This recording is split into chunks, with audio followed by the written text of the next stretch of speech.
Hi everyone, welcome to my YouTube channel. Friends, पिछले lecture में हम लाइट टॉपिक के जितने भी कॉन्सेप्ट थे उसको फिनिश कर चुके हैं और आज हमें स्टार्ट करना है लेंस एंड मिरर। तो सबसे पहले तो हम बात करेंगे मिरर के बारे में और देन हम पहुंचेंगे लेंस पर। तो चलिए पहले हम बेसिक सी सारी चीजें समझ लेते हैं मिरर के बारे में कि कॉनकेव, कॉन्वेक्स या हम बोल सकते हैं स्फेरिकल मिरर, ये सब क्या होते हैं। तो देखिए दोस्तों, सबसे पहले तो अपन शुरुआत करते हैं प्लेन मिरर से, क्योंकि समतल दर्पण के बारे में सारी चीजें हम जो है वो पहले पढ़ चुके हैं। तो जब किसी भी जो प्लेन मिरर होता है उस पर कोई पैरेलल किरण पुंज जो है यानी कि समांतर किरण पुंज है, वो जब पड़ती इंसिडेंट होती हैं तो परावर्तित हो जाती हैं और समानांतर रूप में ही परावर्तित होती हैं। इसलिए हम कहते हैं कि जो समतल दर्पण है उसकी जो आपतित किरणों की केवल दिशा बदलता है और प्रकाश की समानांतर किरणों को अभिसारित और अपसारित नहीं करता है। ओवरऑल कहने का मतलब यह है कि जब किसी प्लेन मिरर पर कोई भी प्रकाश की जो किरण पुंज है यानी कि जो बीम ऑफ लाइट है वो इंसिडेंट होती है यानी कि उस पर टकराती है तो परावर्तित होती है। ना तो वो कन्वर्ज होंगी ना ही डाइवर्ज। वो जैसे आएंगी पैरेलल रूप से वैसे ही वापस निकल जाती है। लाइक आप यहाँ पे देख रहे होंगे कि यहाँ से अगर लाइट आ रही है तो इसको अपन बोलेंगे डाइवर्जेंट, यानी कि सभी किरणें एक दूसरे से फैल रही हैं। और यहाँ पर क्या हो रहा है, यहाँ पर हो रहा है कन्वर्ज, यानी कि यहाँ पर इकट्ठी हो रही है। तो प्रकाश का फैलना और प्रकाश का इकट्ठा होना उसको बोलते हैं अपन डाइवर्ज और कन्वर्ज, यानी कि अभिसारी और अपसारी। लेकिन जो प्लेन मिरर है, ना तो वो अभिसारी होता है ना ही अपसारी। वो कैसा होता है, वो होता है पैरेलल, यानी कि जो भी किरणें आएंगी वो पैरेलल जैसी आएंगी वैसे ही वापस हो जाती हैं परावर्तन के बाद। तो ये बेसिक बात थी किसके बारे में, प्लेन मिरर के बारे में, जो सारी चीजें हम देख चुके हैं। और हमें बात करनी है बेसिकली गोली दर्पण के बारे में। तो गोली दर्पण क्या होता है दोस्तों, देखिए ये थोड़ा सा कैसा हुआ होता है, ये उभरा हुआ होता है, मतलब कर्व होता है इसमें। लाइक आप देखेंगे तीनों के तीनों स्फेरिकल मिरर हैं, लेकिन आप देखेंगे कि ये उभरा हुआ हिस्सा है दोनों में, इसलिए इनको हम स्फेरिकल मिरर कहेंगे। जबकि ये जरूर आपको एज अ स्फेरिकल दिख रहा होगा, लेकिन ये कैसा है, प्लेन है, बिकॉज इसमें कर्व नहीं है, इसमें उभार नहीं है। तो आपको ध्यान रखना है समतल दर्पण और गोलीय दर्पण में क्या अंतर होता है, कि समतल दर्पण पूरी तरह से प्लेन होता है, जबकि जो गोलीय दर्पण होगा उसमें क्या होगा, कर्व होगा, उभरा हुआ होगा उसका एक हिस्सा। तो अब हमें बात करनी है स्फेरिकल मिरर। समांतर किरणों को जो उन पर पड़ती हैं अभिसारित और अपसारित कर सकते हैं, यानी ऐसे दर्पण जिस पर जो पैरेलल रेज अगर उस पर इंसिडेंट होती हैं तो वो उसको कन्वर्ज करें या डाइवर्ज करें। प्लेन मिरर में मैंने आपको बताया था जैसी आएंगी वैसी ही रिफ्लेक्ट हो जाएंगी, वो पैरेलल आएंगी पैरेलल ही जाएंगी। लेकिन जब वो किसी भी स्फेरिकल मिरर पर इंसिडेंट होती है तो या तो वो उनको कन्वर्ज कर देगा, यानी कि अ, हम कह सकते हैं इकट्ठा कर देगा जिसको हम बोलते हैं अभिसारी, या डाइवर्ज कर देगा यानी कि उसको फैला देगा अपसारी। तो बेसिकली कन्वर्ज और डाइवर्ज का जो नेचर होता है वो स्फेरिकल मिरर में होता है, गोलीय दर्पण में होता है। तो गोलीय दर्पणों में वक्र के समान सतह होती है, spherical mirror have a curved surface, है ना, कैसा, वक्र के समान। इसलिए उन्हें वक्र दर्पण भी कहा जाता है, hence they are also called curved mirrors. तो ये बेसिक बात हुई हम प्लेन मिरर और गोलीय दर्पण के बारे में, कैसे हम अलग अलग डिफरेंशिएट करेंगे ये बात। अब देखिए, अगर हम गोलीय दर्पण की बात करते हैं, दो प्रकार के होते हैं। कितने प्रकार के होते हैं, दो प्रकार के। There are two types of spherical mirror, which is concave mirror और कॉन्वेक्स मिरर, यानी कि अवतल दर्पण और उत्तल दर्पण। देखिए दोस्तों, अगर हम ये पूरा स्फेरिकल मिरर है, उसका एक हिस्सा यहां से हम इसको इंटरसेक्ट करें और एक हिस्सा ये, तो हमें एक हिस्सा ये दिखाई देगा और एक हिस्सा ये, इसको हम बोल देते हैं कॉन्वेक्स मिरर। यानी जिसकी जहां पर इंसिडेंट होती है रे, वो उभरा हुआ भाग हो तो वो है कॉन्वेक्स। और अगर जहां पर रे जो लाइट रेज है वो इंसिडेंट हो रही है, वो अगर धसा हुआ भाग हो तो वो क्या हो जाएगा, कॉन्केव मिरर। मैंने एक डायग्राम के रूप में भी यहाँ पे समझाया हुआ है। जैसे आप देखेंगे कि मिरर बेसिकली दो प्रकार के होते हैं, प्लेन मिरर और स्फेरिकल मिरर। प्लेन मिरर के बारे में जितने भी कॉन्सेप्ट थे वो सारे हम डिस्कस कर चुके हैं, ठीक है। अब बात करें स्फेरिकल मिरर, तो मान लीजिए कि स्फेरिकल मिरर है, इसको इंटरसेक्ट किया यहाँ से, तो एक हिस्सा अपन को ये प्राप्त हुआ जो यहाँ पे मैंने बनाया हुआ है, और एक हिस्सा ये प्राप्त हुआ है। और हम सब जानते हैं, जो कि हमने पहले लेक्चर में पढ़ा हुआ है, कि अगर हम पॉलिश कर रहे हैं तो वो हमेशा हम राइट हैंड साइड करेंगे, यानी कि दाईं ओर पॉलिश करेंगे, चाहे वो कोई सा भी मिरर हो। तो अब देखिए, पॉलिश इसमें भी दाईं ओर हुई है, इसमें भी। लेकिन यहां पर आप देखेंगे धसे हुए भाग में क्या हुई है, पॉलिश, और यहाँ पर उभरे हुए भाग में, तो जहां धसे हुए भाग पर पॉलिश होती है वो कहलाता है कॉन्वेक्स मिरर, यानी कि उत्तल दर्पण। और जहां उभरे हुए भाग पर हम पॉलिश करते हैं वो कहलाता है अवतल दर्पण। अब दोस्तों, इन दोनों का नेचर क्या है, तो जो उत्तल दर्पण है ये प्रकृति में कैसा होता है, अपसारी, डाइवर्जिंग, यानी जब इस पर प्रकाश किरण इंसिडेंट होगी तो ये क्या कर देगा, उनको फैला देगा, यानी कि इकट्ठा नहीं करेगा। आप देखेंगे लाइट रेज इस पे इंसिडेंट हो रही है, फैला दे रहा है। लेकिन आप देखेंगे कि वर्चुअली हमको ये यहाँ पर मिलती हुई दो किरणें नजर आ रही हुई, तो इसका फोकस कहाँ बनता है? इसका फोकस बनता है इस साइड, यानी कि राइट साइड, जो कि परावर्तक सतह है, जो कि हम कह सकते हैं कि जहां पर पॉलिश्ड है, तो पॉलिश्ड साइड इसका फोकस बनता है। जबकि आप अगर कॉन्केव मिरर में देखेंगे तो इसका नेचर कैसा होता है? ये होता है कन्वर्ज, यानी कि अभिसारी। तो यहां से प्रकाश किरण आ रही है, इकट्ठा कर रहा है, यहां से प्रकाश किरण जा रही है, यहाँ पर इकट्ठा, और जहां ये दोनों प्रकाश किरण मिल रही है वहां पर क्या बनता है? फोकस।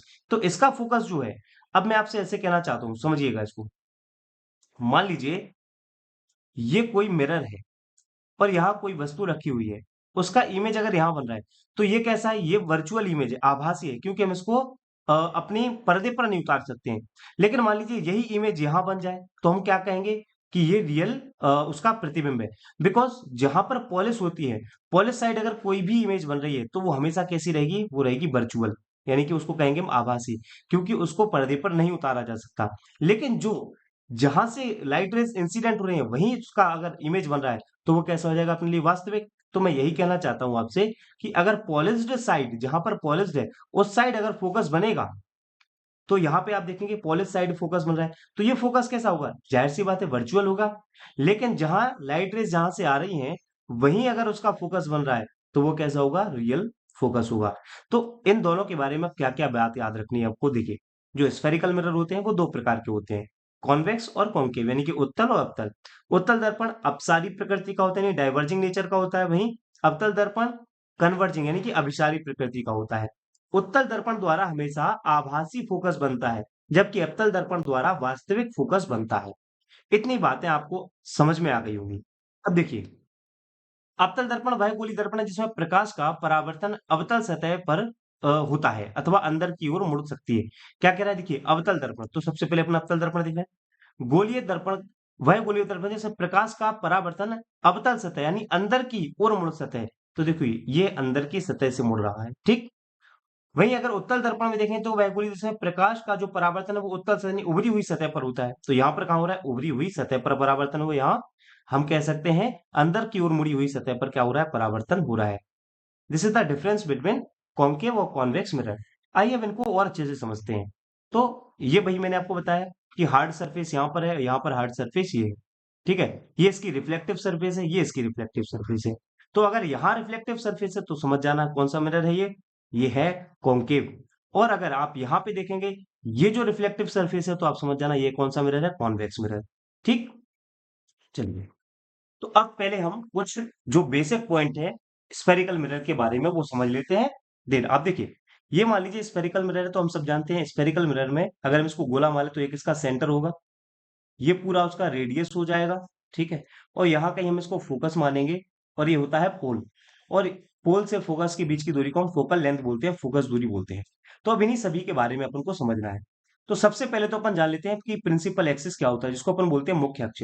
देखिए, a line passing through pole, focus and centre of curvature, मतलब एक रेखा जो पोल से यानी कि ध्रुव से, फोकस से और वक्रता केंद्र से होकर गुजरती है, उसको अपन बोलते हैं प्रिंसिपल एक्सिस। तो देखिए दोस्तों, ये है पूरा प्रिंसिपल एक्सिस, ठीक। इसको क्या कहेंगे अपन? Principal axis. अब सबसे पहले समझते हैं पोल क्या होता है। तो पोल का मतलब है mid point of spherical mirror, यानी गोलीय दर्पण का मध्य बिंदु। दोस्तों, गोलीय दर्पण का ये मध्य बिंदु है। जैसे हम कहेंगे पृथ्वी, पृथ्वी का आप देखेंगे 0 डिग्री की जो लाइन होती है वो भूमध्य रेखा होती है, जो पृथ्वी को दो बराबर भागों में बांटती है। तो मिड पॉइंट है ये। उसी प्रकार से स्फेरिकल मिरर में जो ध्रुव होता है वो क्या होता है? उसका वो होता है मिड पॉइंट। अगेन हम बात करते हैं सेंटर ऑफ कर्वेचर के बारे में। सी का मतलब ये क्या है? यहाँ पर वक्रता केंद्र। ये क्या होता है? ये गोले का केंद्र होता है, नहीं ये सेंटर होता है। देखिए, जो ध्रुव है वो है मिड पॉइंट, और ये सी है जो वो है centre point. That is the difference between pole and centre of curvature. ये इन दोनों में बेसिक अंतर है कि सेंटर ऑफ कर्वेचर और पोल क्या होते हैं। तो पोल मध्य बिंदु होता है, वहीं सेंटर ऑफ कर्वेचर केंद्रीय बिंदु होता है, ठीक है, सेंटर ऑफ स्फीयर होता है। नेक्स्ट है फोकस। अब देखिए दोस्तों, फोकस कहाँ है? आप देखेंगे सेंटर ऑफ कर्वेचर और पोल के बीच में है। तो अगेन यही बोल देंगे हम कि it is a mid point between pole and centre of curvature, यानी ध्रुव और वक्रता केंद्र के मध्य का बिंदु जो होता है वो फोकस कहलाता है। दोस्तों, स्टेटमेंट में एग्जाम में क्वेश्चन आएंगे, तो आपको ये जो थ्योरी है ये बहुत काम में आएगी, क्योंकि यहीं से आप ये सारी चीजें बता पाएंगे।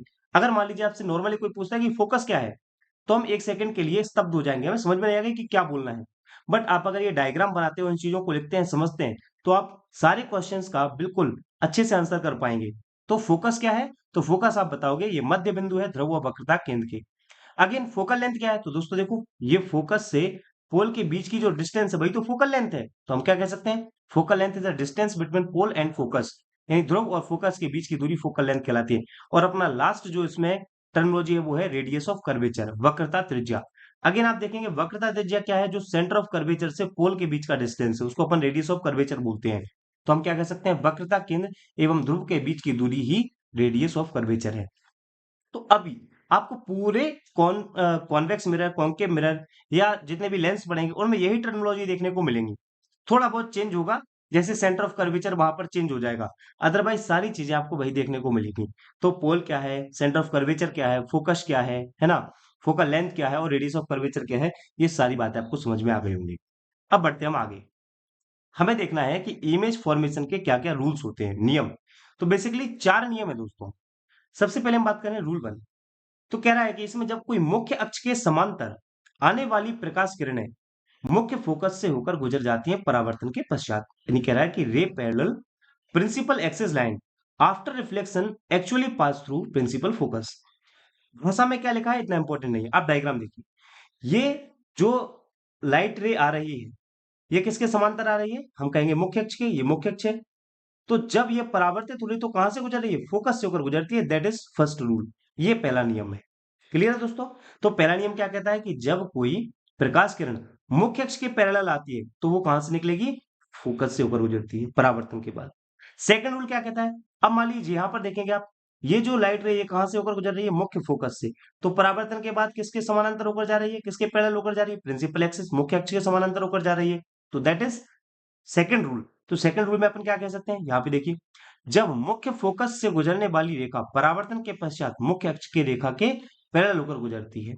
ठीक। नेक्स्ट, थर्ड रूल क्या कह रहा है? अगर अब सेंटर ऑफ कर्वेचर से लाइट आ रही है तो रिफ्लेक्शन के बाद सेंटर ऑफ कर्वेचर से ही वापस जा रही है, ये थर्ड रूल कहता है। तो क्या कह रहा है? जब कोई प्रकाश किरण वक्रता केंद्र सी से होकर गुजरे तो परावर्तन के पश्चात वह पुनः उसी मार्ग पर वापस लौट आती है। ठीक। एंड जो हमारा फोर्थ और लास्ट रूल है वो क्या कहता है? देखिए, अगर यहां पर लाइट रे ध्रुव पर पड़ रही है तो ये दर्पण की दूसरी ओर ध्रुव से उतने ही एंगल पर क्या हो जा रही है? वापस हो जा रही है। ये चौथा रूल है। तो क्या कहते हैं? ध्रुव पी पर प्रकाश की किरणें पड़ने के बाद वह पूर्ण रूप से परावर्तित होकर मुख्य अक्ष रेखा के दूसरी तरफ चली जाती हैं। When a ray strike on a pole symmetrically back opposite side of the principal axis line। Clear है? तो ये चारों के चारों रूल्स आपको याद रखने हैं, जो कि किससे रिलेटेड है? जो रिलेटेड है हमारे मिरर से। इन्हीं के आधार पर इमेजों का फॉर्मेशन होता है। तो सेंटर ऑफ कर्वेचर पर रखी हुई वस्तु का जो इमेज है वो सेंटर ऑफ कर्वेचर पर बनता है। अनंत पर रखी हुई किसी वस्तु का जो प्रतिबिंब है वो फोकस पर बनता है। फोकस पर रखी हुई किसी वस्तु का प्रतिबिंब अनंत पर बनता है। यही सारे इन रूल से इमेज का फॉर्मेशन होता है। तो देखिए, सबसे पहले हम बात कर रहे हैं किस दर्पण की? ये है हमारा अवतल दर्पण। ये कौन सा दर्पण है हमारा? ये है अवतल। इसको बोलते हैं अपन कॉन्केव मिरर। कॉन्केव मिरर क्या होता है अवतल दर्पण दोस्तों? तो जिसकी उभरी हुई सतह पर पॉलिश हो। तो यहां पर क्या है इसकी? पॉलिश। तो इसकी रिफ्लेक्टिंग सरफेस कहाँ है? बाईं ओर। क्लियर है? दाईं ओर पॉलिश है और बाईं ओर रिफ्लेक्टिंग सरफेस है। अब यहाँ पे वही सारी चीजें, एक है infinity, centre of curvature, focus और पोल। दोस्तों यहां पर जो आपको दिख रहे हैं ये है वस्तु की पोजीशन, पोजीशन ऑफ ऑब्जेक्ट, वस्तु की स्थिति।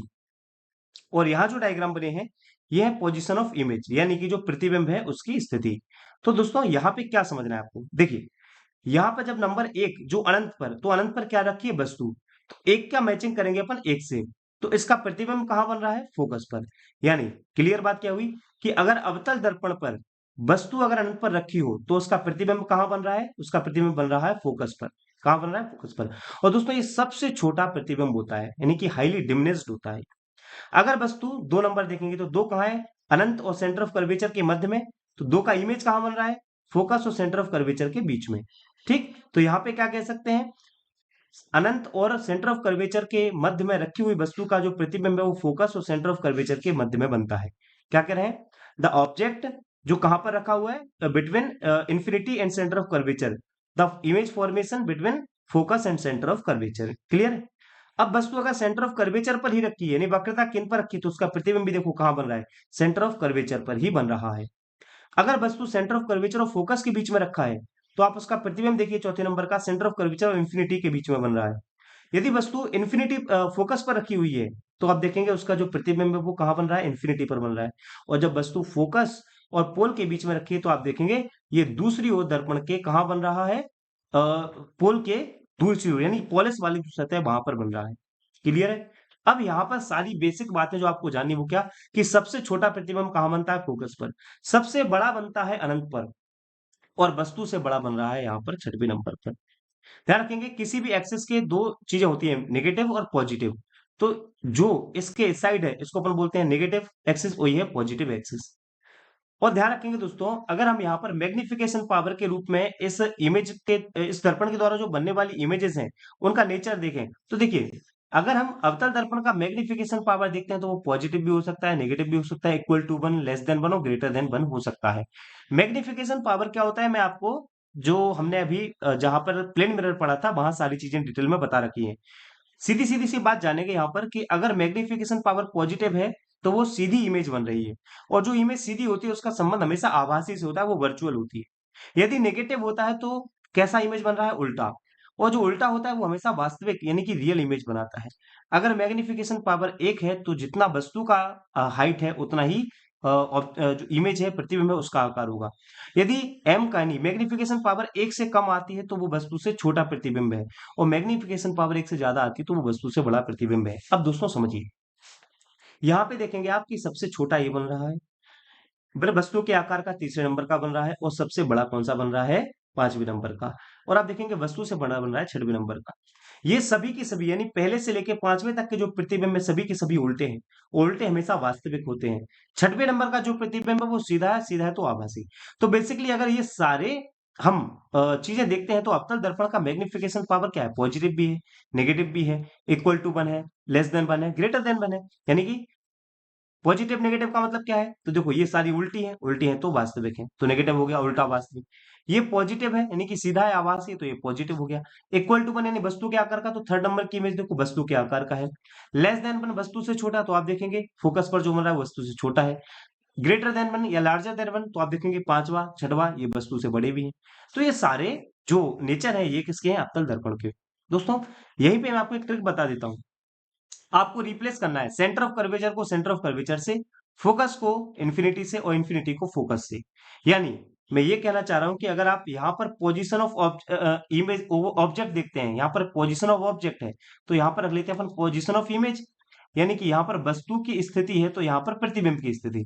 यानी वस्तु अगर सेंटर ऑफ कर्वेचर है, तो प्रतिबिंब कहाँ बनेगा, सेंटर ऑफ कर्वेचर पर। वस्तु यदि फोकस पर है, तो प्रतिबिंब कहाँ बनेगा, अनंत पर। वस्तु यदि अनंत पर है, तो उसका प्रतिबिंब कहाँ बनेगा, फोकस पर। देख लीजिए आप यहाँ आपको अप्लाई करके कि वस्तु सेंटर ऑफ कर्वेचर पर रखी है, तो उसका प्रतिबिंब कहाँ बना है, सेंटर ऑफ कर्वेचर पर ही बना है। देखेंगे आप यहाँ पे वस्तु सी पर रखी है, तो उसका प्रतिबिंब भी सी पर बन रहा है। वस्तु को अगर फोकस पर रख दो, ये रख दिया 5 नंबर पर, तो उनका कहाँ बन रहा है, इन्फिनिटी पर। तो देखें कि 5 नंबर का इमेज यहाँ बन रहा है इन्फिनिटी पर, ये इन्फिनिटी है। यदि वस्तु को इन्फिनिटी पर रखो, तो पहले नंबर की इमेज, तो उसका प्रतिबिंब कहाँ बन रहा है, फोकस पर। तो देखो पहले नंबर की इमेज का जो वस्तु का जो प्रतिबिंब है वो 1 नंबर फोकस पर बन रहा है। यदि ऐसे ही आपसे पूछ लिया जाए एग्जाम में, क्योंकि आप सारी चीजें एग्जाम में नहीं बनाओगे, क्योंकि वहां पर अपन को टाइम बचाना है। तो मान लीजिए ऐसा क्वेश्चन आ जाता है कि वस्तु इन्फिनिटी और सेंटर ऑफ कर्वेचर के बीच में रखी है, कोई बड़ी बात नहीं है। मैंने कहा इन्फिनिटी को किससे रिप्लेस करना है, इन्फिनिटी को करना है फोकस से, तो अपन ने लिख दिया फोकस। और सेंटर ऑफ कर्वेचर को किससे रिप्लेस करना है, सेंटर ऑफ कर्वेचर से। यानी अगर वस्तु यदि वस्तु इन्फिनिटी और सेंटर ऑफ कर्वेचर के बीच में रखी है, तो उसका प्रतिबिंब फोकस और सेंटर ऑफ कर्वेचर के बीच में बनेगा। तो देखो इन्फिनिटी और सेंटर ऑफ कर्वेचर के बीच में रखी नहीं, 2 नंबर की इमेज कहां बन रही है, यहाँ पर फोकस और सेंटर ऑफ कर्वेचर के बीच में। देखेंगे फोकस और सेंटर ऑफ कर्वेचर के बीच में। तो ये ट्रिक्स आपको याद रखनी है दोस्तों, एग्जाम में बहुत काम आएगी आपके। तो ये सारी बातें अवतल दर्पण के बारे में हो गई।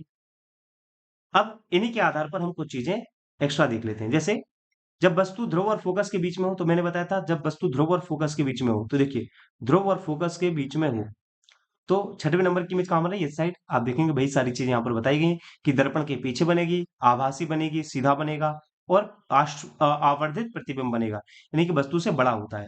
तो ये जो कॉन्सेप्ट है इसके द्वारा उदाहरण कहां पर है, हजामती जो दर्पण होते हैं, ठीक है, सेविंग मिरर जो होते हैं उसमें इसका यूज होता है। ठीक है, इसके अलावा आप देखेंगे जो आपका दांतों वाला डॉक्टर होता है, दंत चिकित्सक, वहां पर इसका यूज होता है। सेकंड अपन ने देखा है, जब वस्तु ठीक फोकस पर रखी हो तो उसका प्रतिबिंब कहाँ बनता है, अनंत पर, तो देखेंगे अनंत पर बनता है। वास्तविक होता है, उल्टा बनता है, अत्यधिक आवर्धित होता है, नहीं हम कह सकते हैं कि सबसे बड़ा भी बनता है। इसका यूज कहाँ होता है, सर्च लाइट में, टॉर्च लाइट में, या कार की हेडलाइट में। वही सारी बात है, उनको अलग से देख रहे हैं बस। जब वस्तु फोकस और वक्रता के बीच में रखी हो, तो मैंने बताया था, फोकस को रिप्लेस कर दो इन्फिनिटी से, वक्रता को कर दो वक्रता से, तो क्या है, वक्रता केंद्र से परे बनती है। यानी वक्रता केंद्र से परे का मतलब है वक्रता केंद्र और अनंत के बीच में बनती है। ठीक है, और आवर्धित होती है, बड़ी होती है। इसके अलावा जब वस्तु वक्रता केंद्र पर हो तो वक्रता केंद्र पर ही बनेगी, वास्तविक बनेगी, उल्टा बनेगी, वस्तु के समान आकार का बनेगा। वहीं जब वस्तु वक्रता केंद्र से परे हो, यानी कि हम कह सकते हैं अनंत पर रखी हो, तो हम सब जानते हैं वक्रता केंद्र और फोकस के बीच बनता है। यानी ये कह रहा है कि सेंटर ऑफ कर्वेचर और अनंत के बीच में रखी है, तो कहां बनेगा, सेंटर ऑफ कर्वेचर और फोकस के बीच बनेगा, वास्तविक और उल्टा बनेगा, और वस्तु से छोटा बनेगा। ये सारी चीजें। और लास्ट है छठवां, जब वस्तु अनंत पर हो, तो अनंत पर रखी हुई वस्तु का मैंने आपको बताया था कहां बनता है, तो बनता है फोकस पर। तो ये लिखा है फोकस पर बनता है, वास्तविक होता है, उल्टा होता है, वस्तु से अत्यधिक छोटा, यानी हाईली डिमिनिश्ड, यानी कि बिंदु के आकार का होता है। बस जो ये कॉन्सेप्ट है, इसका यूज होता है कहां पर, सोलर भट्टियों में। तो सौर जो भट्टी होती है उनके, ये देखेंगे आप, ये सोलर भट्टियों के लिए यूज होता है कौन सा दर्पण, अगेन अवतल दर्पण होता है। और इस पे कॉन्सेप्ट कौन सा लगता है, नियम नंबर छठवा, जो जब वस्तु अनंत पर हो। तो ये सब, और इसके अलावा जो हेड मिरर होता है उसमें भी इसी का यूज होता है। आई होप ये अवतल दर्पण के सारे कॉन्सेप्ट आपको समझ में आ गए होंगे। आगे बढ़ते हैं, अब बात करते हैं उत्तल दर्पण की।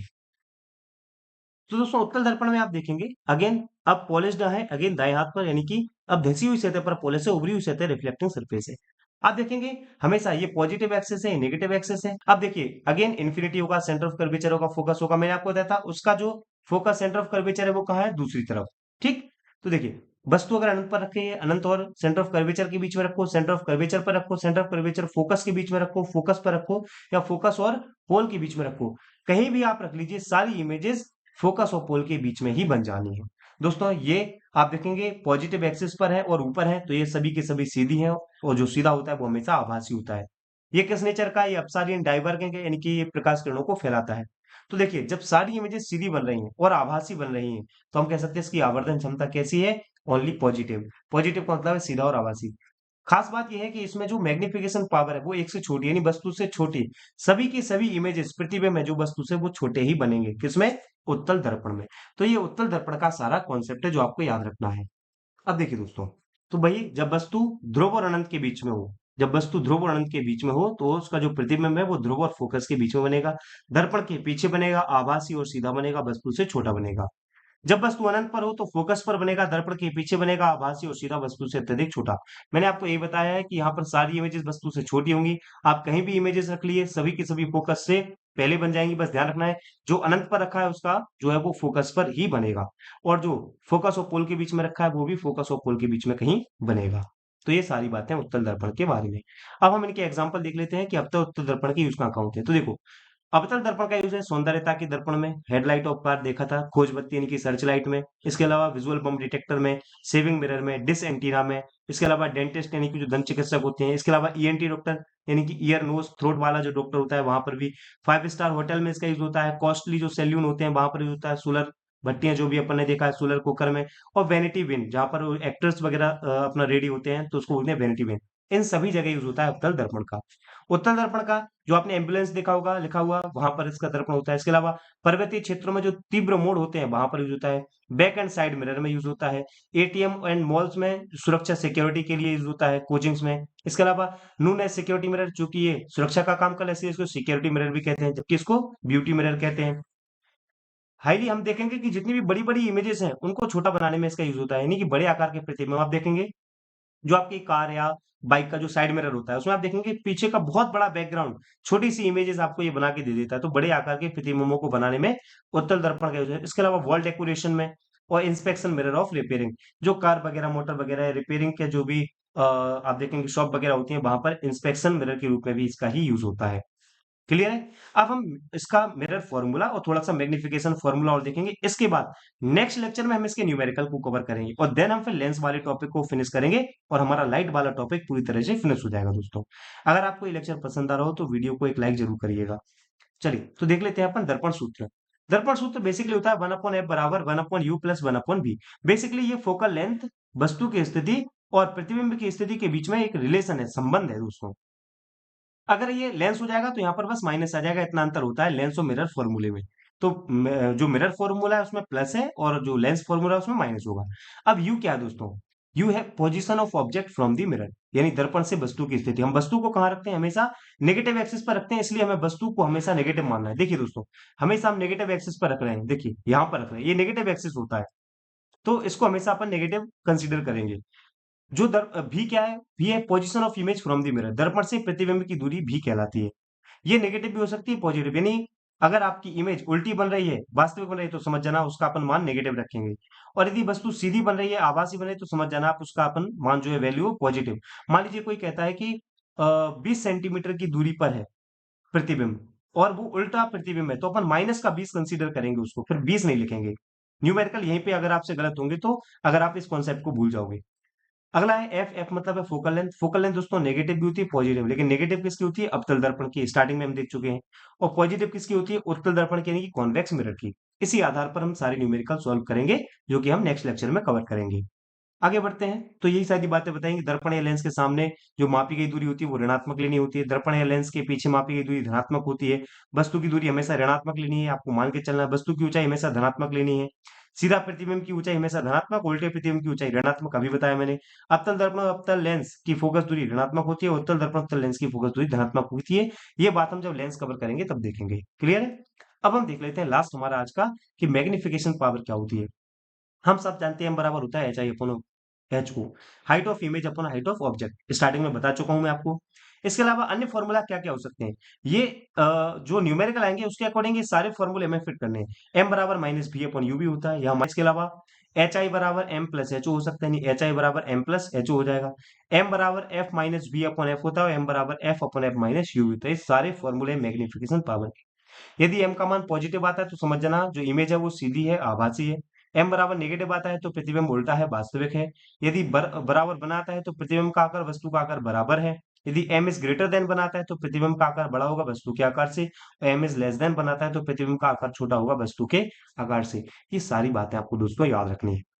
दोस्तों यहाँ हमारी सारी स्पेरिकल मिरर, अवतल में दर्पण, उत्तल दर्पण, इनके बारे में जितने भी कॉन्सेप्ट थे, जितने भी फैक्ट थे, वो सारे हमने डिस्कस